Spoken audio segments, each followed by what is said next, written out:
We're currently in our chick room, and in this little TLC here we have 4 Tara Iti or fairy tern chicks. They've all hatched in the last week and they're due their 12 o'clock feed for today.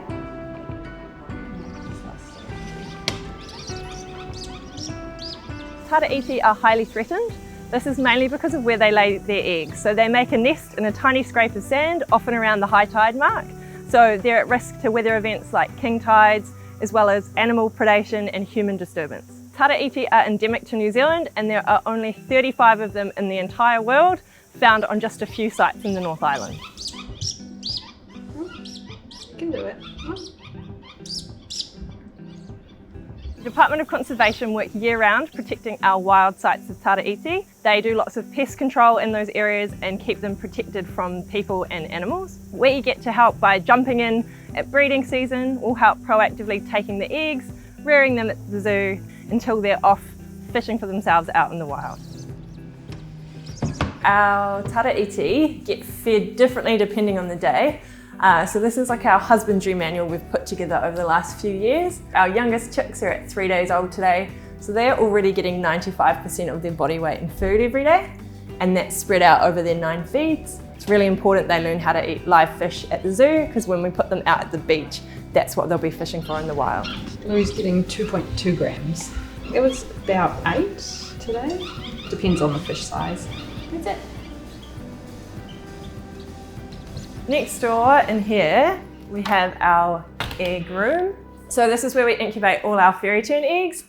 At the moment we have 2 eggs incubating in here, and we have a variety of incubators set up so that we can change the parameters if we need to. We strictly control their temperature and humidity, and as they go through incubation, they lose weight, and if they're not losing enough or they're losing too much weight, we can manipulate the environment so that they're tracking correctly.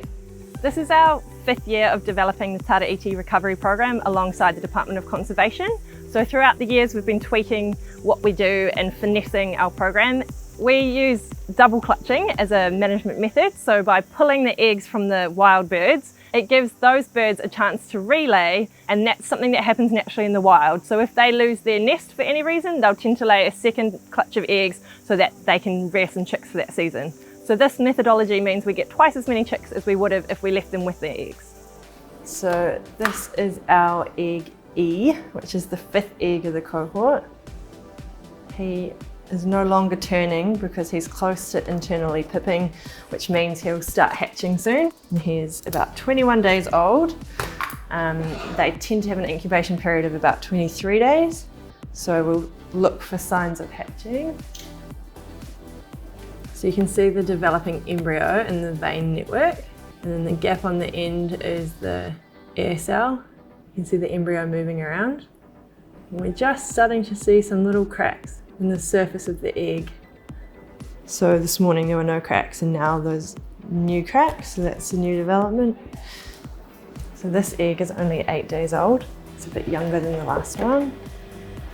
So this egg is a lot lighter. The chick hasn't grown that far yet, so there's just a little embryo on top, and the vein network, it's only coming partially down the egg so far, and then the air cell on the end is way smaller.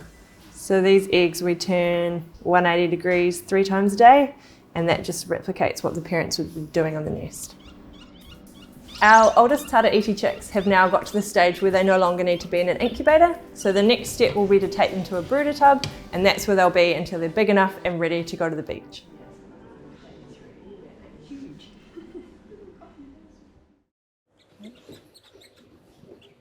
So we now have 5 chicks. Our 5th egg has hatched. That chick is 6 days old, and our oldest chicks are 14 days old. So they've outgrown their little incubator, and we've now moved them to the brooder tub.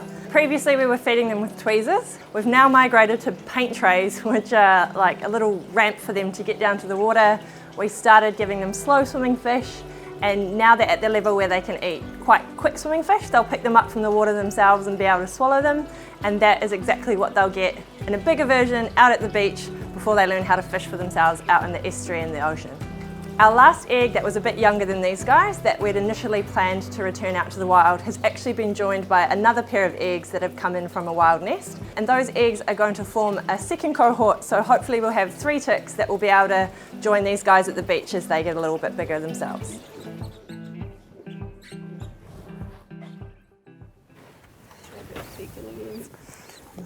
Let's go. Today we've brought 4 fairy tern chicks from Auckland Zoo. So Doc has made this amazing pen that they learn to fly and learn to fish in.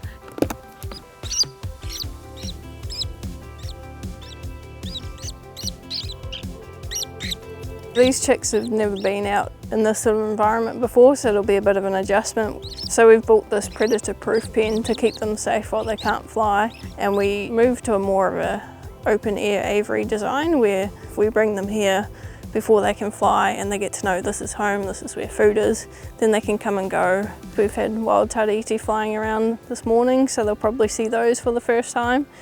And they'll be in this pen for the first 24 hours and then they'll be able to go into the big wide area.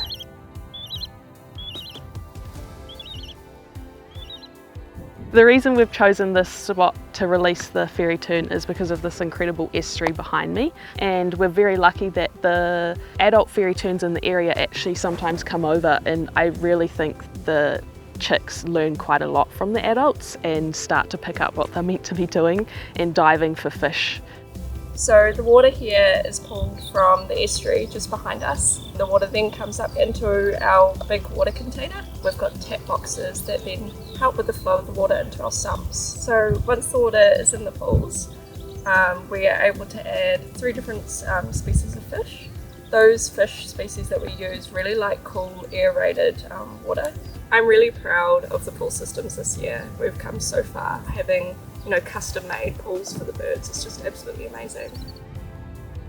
So after a couple of days at the aviary, we'll put some leg bands on them to identify them, and they're also fitted with either a satellite or a radio transmitter, and that way once they start flying away from the aviary we can keep an eye on them. So the radio transmitters get picked up by aerial if they're in the close proximity, and then the satellite transmitters can monitor them further afield. When the satellite goes over, it'll ping on the system so we can track them further and further away from the beach.